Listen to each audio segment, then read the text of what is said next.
My brother stole my $50,000 inheritance and told our family I lost it gambling. I gathered proof of his theft and confronted him at a family dinner. That was 3 months ago. This morning, he was begging me to drop the charges while our parents watched in silence. Look, I never thought I'd be writing one of these posts, but here we are. 3 months ago, my world got flipped upside down when I discovered my own flesh and blood had been playing me like a fiddle.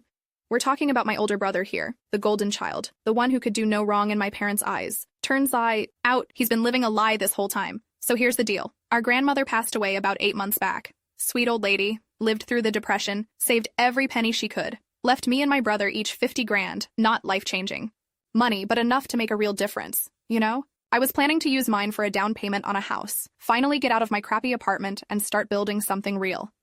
The inheritance was supposed to be split clean down the middle through the estate lawyer.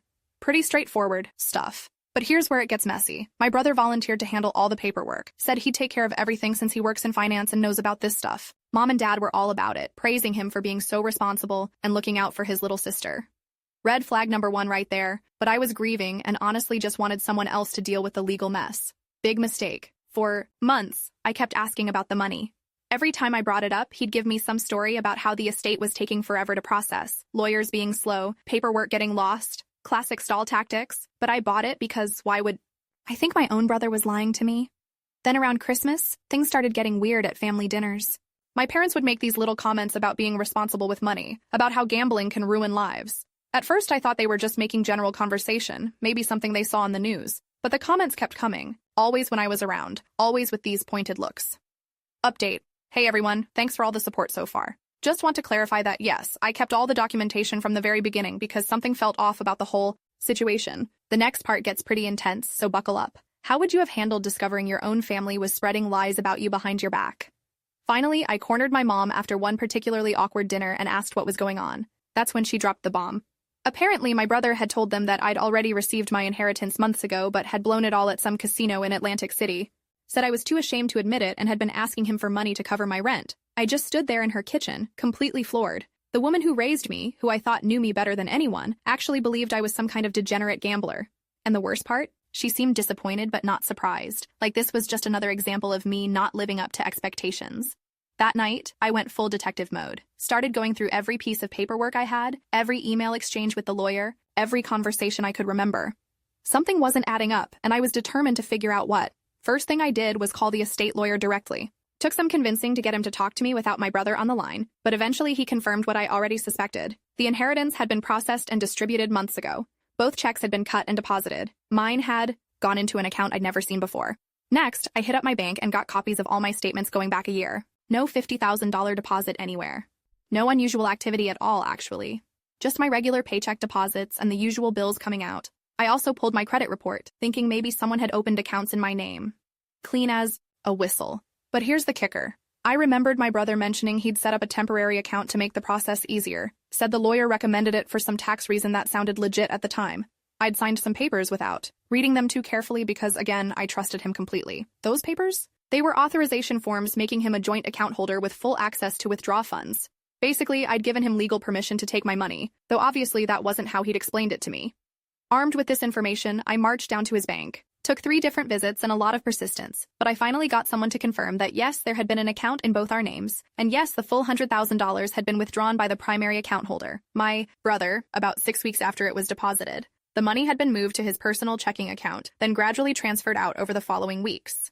Some went to paying off his credit cards, some went to a down payment on a new Toyota Camry, and a good chunk went toward what looked like day trading activities based on the transfer descriptions. So not only had he stolen my inheritance, but he'd gambled away a good portion of it in the stock market, while telling everyone I was the one with the gambling problem. The irony was almost funny, if it wasn't so infuriating. I spent the next 2 weeks building my case. Screenshots of every transaction, printed copies of bank statements, emails from the lawyer, even photos of his new car that he'd somehow afforded on his retail manager salary. I felt like I was preparing for trial, which in hindsight wasn't far from the truth. The confrontation happened at Sunday dinner, because of course it did. All of us gathered around Mom's dining room table, same as every week for the past however many years. Dad was talking about some home improvement project. Mom was fussing over whether everyone had enough food, and my brother was sitting there, acting like he didn't have a care in the world. Update. The family dinner confrontation was absolutely wild, and I recorded the whole thing on my phone because I knew no one would believe how it went down. My brother's reaction was honestly more pathetic than I expected. What would you do if someone you trusted completely betrayed you like this? I waited until everyone was comfortable, then casually asked my brother about the inheritance again. Same old story, still processing, lawyer complications, blah blah blah. That's when I pulled out my folder of evidence and spread it across the table like I was dealing cards. Bank statements, transaction records, email printouts, the whole 9 yards.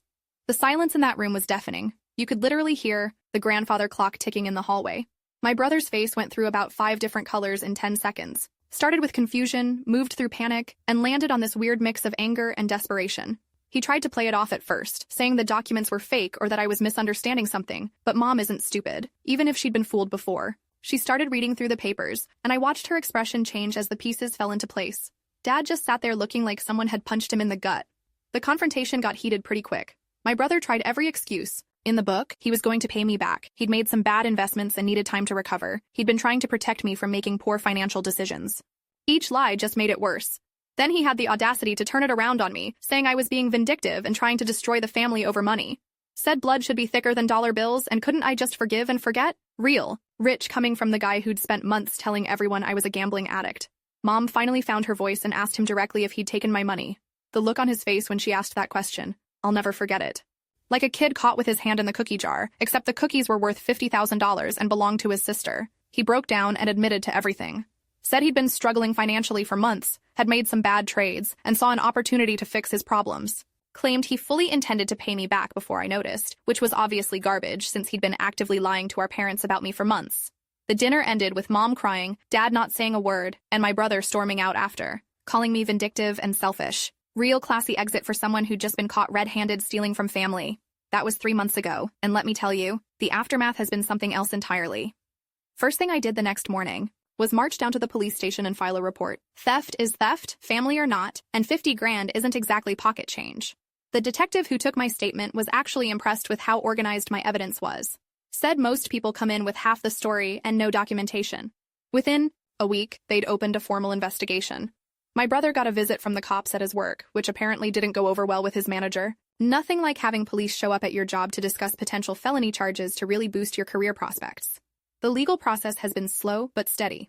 Turns out, what he did technically counts as wire fraud and theft, both of which carry serious penalties in our state. His lawyer has been trying to work out a plea deal, but the prosecutor isn't feeling particularly generous given the family betrayal angle and the fact that he tried to frame me for gambling addiction. Meanwhile, the family dynamics have been absolutely toxic. Mom calls me crying every few days, torn between her children and not knowing how to fix things. Dad has basically shut down emotionally and refuses to discuss it at all. Family dinners are off the table indefinitely, which honestly might be for the best. My brother has been reaching out through mutual friends, trying to get messages to me about how sorry he is and how he never meant for things to go this far. Apparently, he's been telling people that I'm overreacting and that family should be able to work things out privately. Same manipulation tactics, different audience. The money situation is complicated. His assets have been frozen as part of the investigation, but that doesn't mean I'm getting my inheritance back anytime soon. Most of it is gone anyway, spent on his debts and his failed trading adventures. Even if I win a civil judgment, you can't squeeze blood from a stone. But here's the thing that really gets me. It was never just about the money. Don't get me wrong, $50,000 is a lot of cash, and I'm furious about losing it. But what really hurts is the betrayal. This is someone I'd trusted completely, someone I'd grown up with, shared a room with, fought alongside against playground bullies. He didn't just steal my inheritance. He stole my reputation, my relationship with my parents, and my ability to trust family. He sat there at dinner tables for months, watching our parents lecture me about financial responsibility, knowing the whole time that he was the one who'd messed up. Update. This morning brought the confrontation I'd been both dreading and anticipating. My brother showed up at my apartment with our parents in tow, begging me to drop the charges. The desperation in his voice was something else.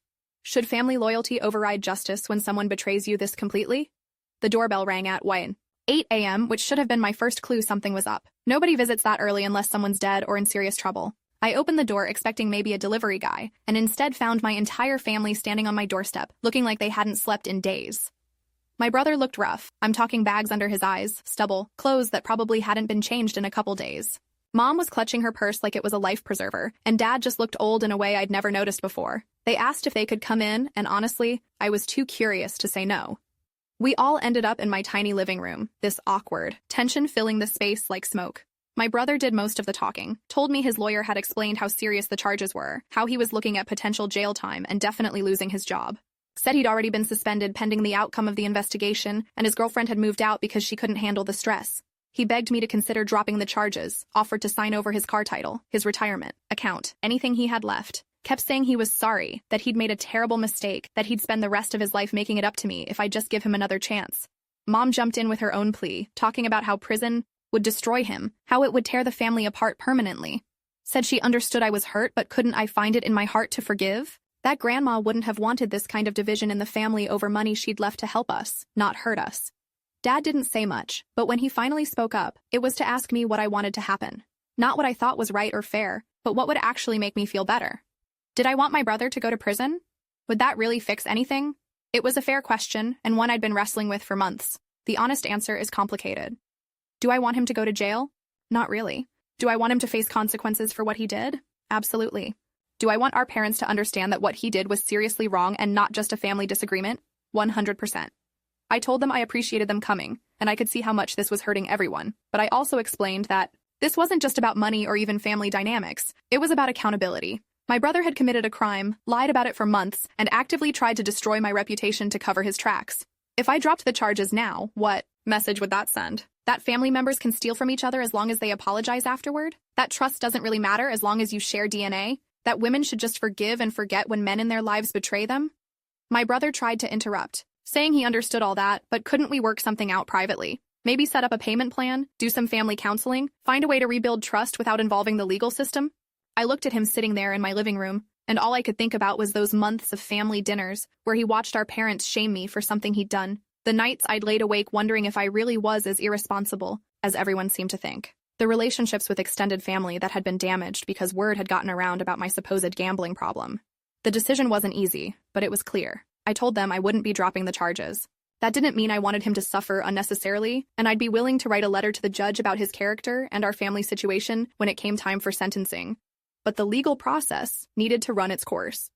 Mom started, crying again, and Dad just nodded like he'd expected that answer. My brother looked like I'd slapped him, but there was also something that might have been relief in his expression. Maybe he'd known all along that there had to be real consequences for what he'd done. They left pretty quietly after that. No dramatic exits or angry words, just a family dealing with the reality that some mistakes are too big to just sweep under the rug.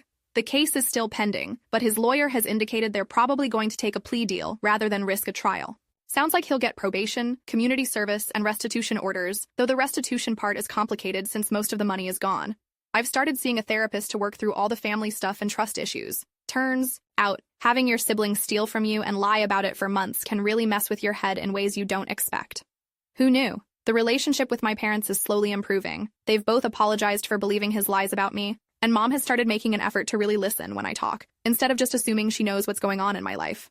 Dad and I had a long conversation about accountability and family loyalty that was probably 20 years overdue. As for my brother, we haven't spoken directly since that morning in my apartment. I hear updates through Mom, and it sounds like he's genuinely trying to get his life together. New job, therapy, paying back other debts he'd been hiding. Maybe facing real consequences was exactly what he needed. The money is probably gone for good, and I've made peace with that. I've got a good job, I'm saving up for that house down payment again, and honestly, I've learned that I'm tougher than I thought I was. Sometimes you don't know what you're capable of handling until life forces you to find out. Would I do anything differently if I could go back? Maybe I would have been more suspicious when he offered to handle the inheritance, paperwork. Maybe I would have confronted him privately before involving the police, but probably not. Some lessons can only be learned the hard way, and some relationships can only be rebuilt on a foundation of real accountability. The family dinners have started up again, just me and the parents for now. It's different, but maybe different is what we needed. We talk more honestly now, ask harder questions, don't just assume we know what's going on in each other's lives. My brother might join us again someday, after the legal stuff is resolved and he's proven he can be trusted. But that's going to be his choice to earn back, not something he can demand just because we share parents. Sometimes doing the right thing means accepting that relationships might never be the same. Sometimes holding people accountable is the most loving thing you can do, even when it hurts everyone involved. And sometimes, the family you build with trust and honesty is stronger than the one you're born into. That $50,000 was supposed to be my grandmother's gift to help me build a better future. In a weird way, it still did that, just not how any of us expected. I learned who I can really count on, what I'm willing to fight for, and that sometimes the people who hurt you the most are the ones who teach you the most about yourself. My brother stole my inheritance, but he couldn't steal my integrity, and at the end of the day, that's worth more than any amount of money my grandmother could have left me.